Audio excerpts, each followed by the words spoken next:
22 April பஹல்காம்ல தீவிரவாத தாக்குதல். இந்த தீவிரவாத தாக்குதலுக்கு அப்புறமா நம்மளுக்கும் பாகிஸ்தானுக்கும் நடுவுல டென்ஷன்ஸ் பில்டப் ஆயிட்டு இருக்கு. இதன் அடிப்படையில நம்மளோட ராணுவ chief, army chief general Upendra அவர்கள் ஸ்ரீநகர்ல மீட்டிங் போட்டிருக்காங்க. ஆல்ரெடி பாகிஸ்தான் சீஸ்ஃபயர் வயலேஷன்லாம் வந்து பார்த்தீங்கன்னா பண்ண ஆரம்பிச்சுட்டாங்க. சீஸ்ஃபயர்லாம் ரத்து பண்ணிட்டு தாக்குதல் பண்ணிட்டு இருக்கிறாங்க அப்படிங்கிறதெல்லாம் பார்த்தோம் இந்த லீப்பம் வேலியில. இப்ப இந்த சமயத்துல வந்து பார்த்தீங்கன்னா, நம்மளோட ராணுவம் அந்த இடத்துல தக்க பதிலடிகள் குடுத்துக்கிட்டு இருக்க பார்டர் பகுதியில. At the same time INS Surat வந்து பார்த்தீங்கன்னா, சர்ஃபேஸ் டூ ஏர் மிசைல் சோதனை பண்ணி பார்த்திருந்தாங்க. 70 கிலோமீட்டர் ரேஞ்ச் அப்ராக்ஸிமேட்டா.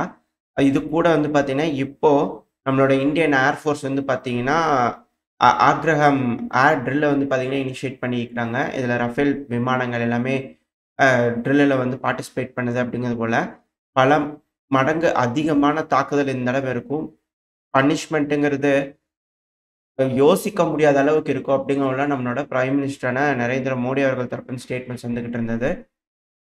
இப்ப இண்டஸ் வாட்டர்ல வந்து பார்த்தீங்கன்னா, அந்த ட்ரீட்டை ரத்து பண்ணதுலருந்து, இதுக்கு மேல ஒரு சொட்டு தண்ணி குடுக்க மாட்டோம் அப்படிங்கிறது போல நம்ம தரப்பிலிருந்து வாதங்கள் வந்துகிட்டு இருக்கு. இப்ப பாகிஸ்தானுக்கு, இந்தியாவுக்கு நடுவுல வந்து பார்த்தீங்கன்னா, மிக பெரும் அளவுல பதட்டம், போர் பதட்டம்ங்கிறது அதிகரிச்சுக்கிட்டு இருக்கு. இதுக்கு பல கோணங்கள் இருக்கு. ஒரு சைடுல வந்து பார்த்தீங்கன்னா, பாகிஸ்தானோட டிஃபென்ஸ் மினிஸ்டர் என்னடான்னா, அமெரிக்கா தான் பேக்டு. இதுக்கு முன்னாடி 30 வருஷமா வந்து பார்த்தீங்கன்னா, அமெரிக்காக்காகவும், யுகேக்காகவும் இது போல வேலைகள் செஞ்சோம் அப்படின்னு போல சொல்லிட்டு இருந்தாங்க. ஆனா, இப்போ இன்னும் சில அனலிஸ்ட்லாம் என்ன சொல்றாங்கன்னா, இல்ல இப்ப சீனா மேல அதிகமான சாங்ஷன் போட்டுட்டு இருக்காங்க. இப்ப சீனாக்கு வந்து பார்த்தீங்கன்னா, ஜியோபாலிட்டிக்கலி இந்தியா தனியா இருக்கு.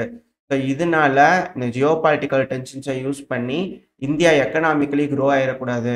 ஏன்னா, அமெரிக்கா வந்து பார்த்தீங்கன்னா அ ஆக்டிவா மிடில் ஈஸ்ட்ல என்கேஜ் ஆயிட்டு இருக்காங்க. இப்ப ரஷ்யா, ஈரோப் பிரச்சனை வேற மிக பெருமளவுல நடந்துகிட்டு இருக்கு. இந்த சமயத்துல சீனா வந்து பார்த்தீங்கன்னா, ட்ரேட் வார் ட்ரம்ப் அவர்கள் தரப்புலருந்து போட்டிருக்கும்போது, சீனால அதிகமான குட்ஸ் தேங்கி இருக்கு. சீனா நம்மகிட்ட என்ன சொல்லியிருந்தாங்க, பிரீமியம் குட்ஸ்லாம் இந்தியா வந்து சீனாக்குள்ள சேல் பண்றதுக்கு புது புது ரெஸ்ட்ரிக்ஷன்ஸ்லாம் வந்து லிஃப்ட் பண்ணலாம். பேச்சுவார்த்தை நடத்தலாம் அப்படின்னு சீனா தரப்பு வந்து கூப்பிட்டுருந்தாங்க. சீனாக்கு அழுத்தங்கள் இருக்கு. இத பயன்படுத்தி ஆப்பிள் ஆஃபீஸ் இதெல்லாம் வந்து பார்த்தீங்கன்னா, மேனுஃபேக்சரிங் ஹப் எல்லாம் இந்தியாவுக்கு புஷ் ஆகுது அப்படிங்கிற செய்திகள்லாம் இருக்கு இல்லையா? அதிக அளவுல. அமெரிக்காவோட நிறுவனங்கள்லாம் இந்தியாவுக்கு வரும்னு. ஸோ இங்க போர் பதட்டங்கள் இருக்கு அப்படின்னா, இன்வெஸ்டர்ஸ் அதிக அளவுல வரமாட்டாங்க. ஸோ இந்த காரணத்தினால சீனா இதுக்கு பின்னாடி இருக்கலாம் அப்படிங்கிற சில அனலிஸ்ட் வந்து கருத்துக்கள் இருக்கு. ஸோ ஒரு சைட்லேருந்து அமெரிக்கா, இன்னொரு சைட்லேருந்து சீனா 2 பேருமே கேம் விளையாடிக்கிட்டு இருக்காங்களா அப்படின்ற கேள்விகள் இருக்கு. ஆனா பங்களாதேஷ்ல ஆட்சி கவிழ்ப்பு நடந்தது எதற்காக அப்படிங்கிறது போல இருக்கு. அது மட்டும் இல்லாம இப்ப பாகிஸ்தான் வந்து பார்த்தீங்கன்னா, இந்த சீக்ஸ், இந்த காலிஸ்தான் இந்த சைட்ல வச்சு பார்க்கும்போது, மேல வந்து பார்த்தீங்கன்னா, இந்த ஜம்மு காஷ்மீர் பகுதியில வந்து பார்த்தீங்கன்னா, லித்தியம் ரிசர்வ்ஸ் அங்க இருக்கு. பஞ்சாப் பகுதிகள்ல லித்தியம் ரிசர்வ்ஸ் இருக்கு. ஸோ இந்த பகுதிகள்ல அவங்க டார்கெட் வைக்கிறாங்க பாகிஸ்தான் அப்படின்னா, ரிசர்வ்ஸ்க்காகவா அப்படின்ற கேள்வி இருக்கு. அட் த சேம் டைம் பங்களாதேஷ்ல ஆட்சி கவிழ்ப்பு பண்ணி இந்த யூனிஸ் அவர்கள் நம்மளுக்கு எதிரான மனப்பான்மையில இருக்காரு. இனாவோட ஒரு நெருங்கின நட்பு இருக்கிற மாரி அவர் காமிச்சுக்கிறாரு. பட் ஆனா அதுக்கு பின்னாடி யார் இருக்காங்க அப்படிங்கிறது உலகம் அறிந்த ஒரு உண்மை. ஸோ அப்படி இருக்கும்போது யூனிஸ் அவர்கள் வந்து பார்த்தீங்கன்னா, நம்மளோட ஆயில் கிணறுகளுக்கு வந்து பார்த்தீங்கன்னா, குழி வைக்கிறாங்களா? இன்னும் கிணறு வெட்டல. ஆயில் இருக்குன்னு கண்டுபிடிச்சிருக்கோம். ஸோ அந்த சைடு குழி வைக்கிறாங்களா? ஸோ 2 சைடு ஃபோக்கஸ் வச்சாங்கன்னா இப்படி இருக்கு அப்படின்னு சில சைடுல வந்து பார்த்தீங்கன்னா, அனலிஸ்ட் தரப்புன்னு சொல்லியிருக்கிறாங்க.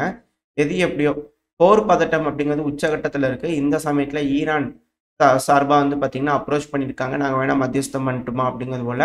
At the same time Saudi Arabia வந்து பார்த்தீங்கன்னா, மத்தியஸ்தம் பண்ணட்டுமா? அப்படிங்கிறத சொல்லியிருக்கிறாங்க. இதே அமெரிக்கா வந்து பார்த்தீங்கன்னா, துளசி கபாட் அவர்கள் இருக்காங்க இல்லையா?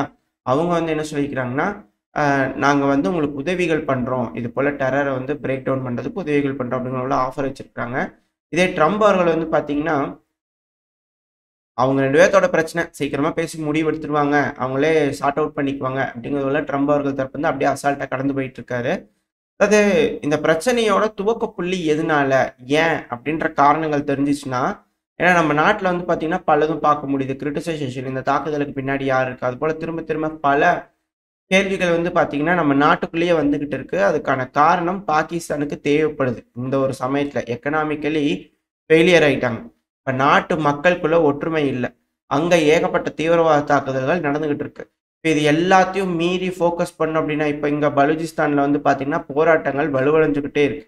இப்ப வேற வந்து பார்த்தீங்கன்னா, பலூச்சிஸ்தான்ல இருக்கக்கூடிய ஒரு மிக முக்கியமான லீடர் வந்து பார்த்தீங்கன்னா, உண்ணாவிரதம் இருக்க போறதா அறிவிச்சிருக்காங்க. ஸோ இது போல பாகிஸ்தான் மக்களுக்குள்ளேயே வந்து பார்த்தீங்கன்னா, ஒற்றுமை இல்ல. அங்க ஏகப்பட்ட பிரிவினைகள் இருக்கிறதுனால, மேல ஆப்கானிஸ்தானும் சண்டை பிடிச்சுக்கிட்டு இருக்காங்க. ஸோ இது போல எல்லா சைட்லயுமே அவங்களுக்கு பிரச்சனையா இருக்கிறதுனால, 2வது ஜியோ பாலிட்டிக்கல் டென்ஷன்ஸ யூஸ் பண்ணிக்கணுன்றதுக்காக அவங்க மெர்சனரிஸ் தான். கூலிப்படை தான். ஸோ அவங்க யார் காசு குடுத்தாலும் இது போல வேலைகள் செஞ்சு தான் தீருவாங்க. ஸோ அது போல செஞ்சிருக்காங்க அப்படிங்கிறது தான் இதில இருக்கக்கூடிய விஷயம். ஸோ அதுக்கு தக்க பதிலடி குடுக்கறதுக்கு நம்ம தயாரா இருக்கணும். நம்ம நாடு சேஃபான நாடு. ஒரு வேளை யாராவது ஊடுருவி ஏதாவது செஞ்சீங்க அப்படின்னா, பதிலடி பயங்கரமா இருக்கும் அப்படிங்கிறத மாற்று கருத்து இல்ல. அந்த அளவுக்கான தாக்குதலோட வீரியம் இந்த அளவு இருக்கணும் அப்படின்னு பலரும் எதிர்பார்த்துட்டு இருக்காங்க. இப்ப இந்தியாவோட கடற்படை சோதனை பண்ணியாச்சு. இந்தியாவோட விமானப்படை ட்ரில் பண்ணியாச்சு.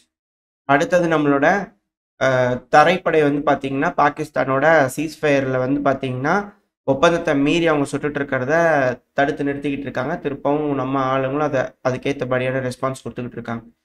ஸோ முப்படைகளும் வந்து பார்த்தீங்கன்னா, தயார் நிலையில இருக்கு அப்படிங்கிறது வந்து புரிஞ்சுக்க முடியுது. இப்ப பாகிஸ்தான் என்ன முடிவு எடுக்க போறாங்க? பேச்சுவார்த்தை மூலியமா சுமூகமா இந்த பிரச்சனைய முடிச்சுக்கிட்டு, தீவிரவாதத்த இதுக்கு மேல வளர்க்க மாட்டோம் அப்படிங்கிற உறுதிய குடுத்துட்டு, அவங்க நாட்ல இதுக்கு மேல அமைதியா வாழ்றதுக்கான வழிய பார்ப்பாங்களா? இல்ல நம்மளோட போர் செய்ய வருவாங்களா? என்ன நடக்க போகுதுன்னு வெயிட் பண்ணி பார்த்துடலாம்.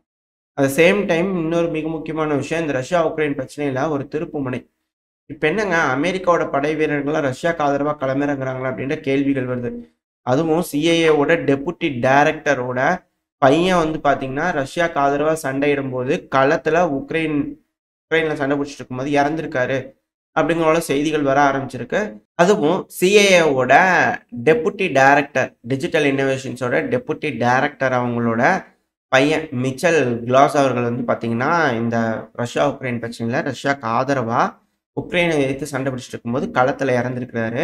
இவங்க அம்மா வந்து பார்த்தீங்கன்னா, ஜூலியானா கிளாஸ் அவர்கள். அவங்க வந்து அமெரிக்காவோட சிஐஏ இருக்கு இல்லையா? இன்டெலிஜென்ஸோட டெபுட்டி டைரக்டர் இந்த டிஜிட்டல் இன்னோவேஷன்ஸோட ஒரு நபர். அதாவது ஏதோ ஒரு மெர்சனரி அமெரிக்கால இருக்கக்கூடிய ஆளுங்க ஆல்ரெடி இருக்காங்க அப்படிங்கிற வீடியோ பதிவுகள் பார்த்துருப்போம். ரஷ்யாக்கு ஆதரவாவும் இருக்காங்க சில நபர்கள் போராடிட்டு இருக்காங்கன்ட்டு. ஆனா முக்கிய பொறுப்புல, முக்கிய தலைவர்களோட மகன்கள் வந்து பார்த்தீங்கன்னா, ஒரு நாட்டுக்கு ஆதரவா போராடுறாங்க அப்படிங்கும்போது, அதோட ரிலேஷன்ஷிப் அப்படிங்கிறது அடுத்த கட்ட முன்னேற்றத்த நோக்கி போயிட்டு இருக்கு அப்படிங்கிறது புரிஞ்சுக்க முடியுது. ஸோ இதன் அடிப்படையில தான் அமெரிக்காக்கும், ரஷ்யாவுக்கும் வந்து பார்த்தீங்கன்னா, நல்ல தொடர்புகள் இந்த வர்த்தக தொடர்பு இது எல்லாத்தையும் ஈஸ் பண்ணலாம் அப்படிங்கிற பேச்சுவார்த்தைகள்லாம் அடிபட்டுக்கிட்டு இருக்கு. ஸ்மூத்தான ரிலேஷன்ஷிப்ப கொண்டு வரணுன்றதுக்காக இருதரப்புலயும் முயற்சிகள் பண்றாங்க. அது நல்லாவே தெரிய வருது. இது வரவேற்கத்தக்க வேண்டிய விஷயம். ஆனா ஜெலன்ஸ்கி அவர்கள் தரப்புலருந்து என்ன மாரியான பதில்கள் வருதுன்னா, ட்ரம்ப் சொல்றத நான் ஒத்துக்கிறேங்க. அவர் சொல்ற ஒரு விஷயம் கரெக்ட் தான். எங்ககிட்ட ஆயுதம் இல்ல. கிரீமியாவ மீட்டெடுக்கிற அளவுக்கு எங்ககிட்ட ஆயுதம் இல்ல. உயிர்கள் போகும். ஆனா எங்ககிட்ட வீரர்கள் இல்லாம இல்ல. ராணுவ வீரர்கள் அதிக அளவுல இருக்கிறாங்க. கிரீமியாவ மீட்டெடுக்கணுன்ற எண்ணம் எங்களுக்குள்ள இருக்கு. அது எங்களோட ஒரு பகுதி. 2வது எங்ககிட்ட ஆயுதம் இல்லாம இருக்கலாம். ஆனா உலகத்துக்கிட்ட டூல்ஸ் இருக்குல்ல. அதாவது டூல்ஸ் அப்டின்னா என்னன்னா, எக்கனாமிக்கல் பிரஷர், டிப்ளமேட்டிக்கல் பிரஷர் இது போல அழுத்தங்கள். ரஷ்யாக்கு டூல்ஸ யூஸ் பண்ணி குடுக்கலாம் இல்லையா? குடைச்சல் குடுக்கறதா அவர் தெளிவா சொல்றாரு போல இருக்கு. இது எப்படியோ.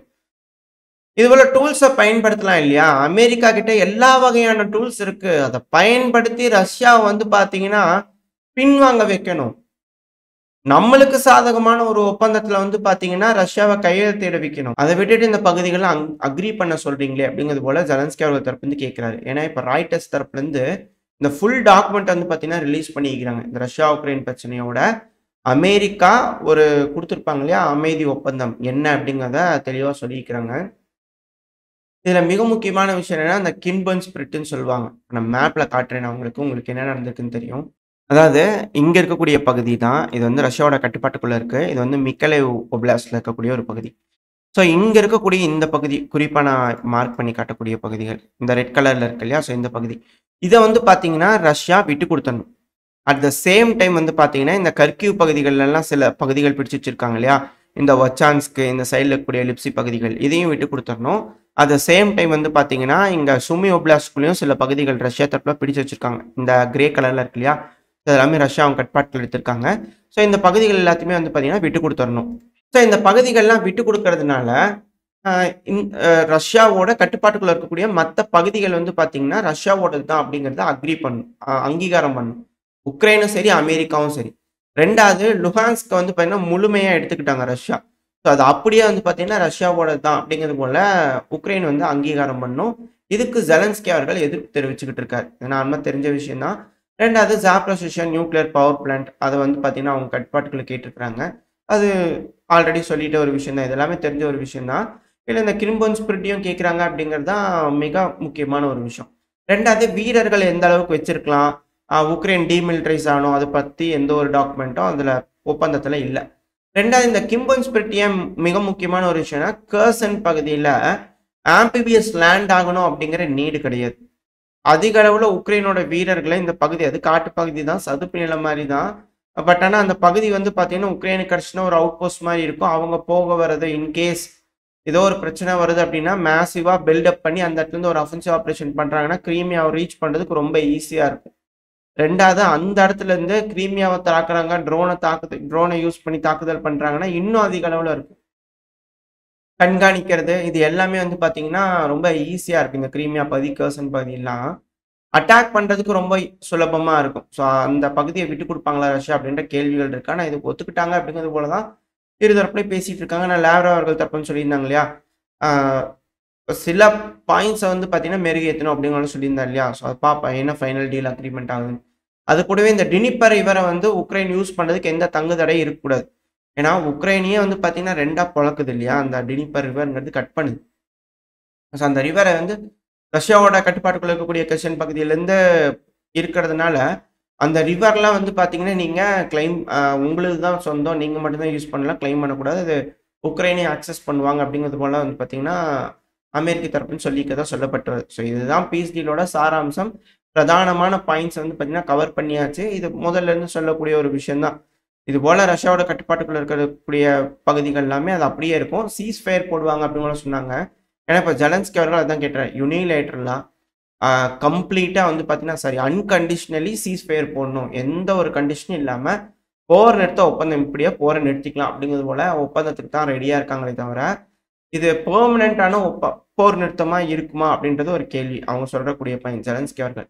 ஆனா, இப்ப ரஷ்யா, உக்ரைன் பிரச்சனை இதெல்லாம் அங்கீகாரம் பண்றாங்கன்னா, பெர்மனன்ட்டா இந்த பிரச்சனை வந்து பார்த்தீங்கன்னா முடிஞ்சிரும். அப்படிங்கிற போல வந்து பார்த்தீங்கன்னா, அமெரிக்க தரப்புன்னு சொல்றாங்க. பெர்மனன்ட் பீஸ்க்கு அமெரிக்கா ஒரு ப்ரொபோசல் வச்சிருக்காங்க. ஆனா, உக்ரைன் கேட்கறது டெம்பரவரிக்கான சீஸ் ஃபயர் தான் கேட்குறாங்க. ஸோ இது எந்த அளவுக்கு ஒத்து வரும், என்ன ஏதுங்கிறது தெரியல. வெயிட் பண்ணி பார்ப்போம். பேச்சுவார்த்தைகள் தொடர்ந்து போயிட்டு தான் இருக்கு. At the same time India, Pakistan பிரச்சனையும் தீவிரமடைஞ்சுகிட்டு இருக்கு. இதோட முடிவுகள் என்னவா இருக்க போகுதுன்றத வெயிட் பண்ணி பார்த்துடலாம். ஓரளவுக்கான தகவல்கள் இந்த பதிவுல பார்த்திருப்போம்னு நினைக்கிறேன். இதோட இந்த பதிவை நான் முடிச்சுக்கலாம். இந்த பதிவு எப்படி இருந்துச்சு உங்களுக்கு பிடிச்சிருக்கா? பிடிச்சுனா லைக் பண்ணுங்க. உங்க ஃப்ரெண்ட்ஸ் ஷேர் பண்ணிக்கோங்க. அது கூடவே மறக்காம இந்த பதிவு பத்தி உங்களோட கருத்துக்களை கமெண்ட் செக்ஷன்ல சொல்லுங்க. இந்த பதிவு நல்லா இருக்கும்ன்ற நம்பிக்கையில அடுத்த பதிவுல உங்களை சந்திக்கிறேன். Stay safe. பை.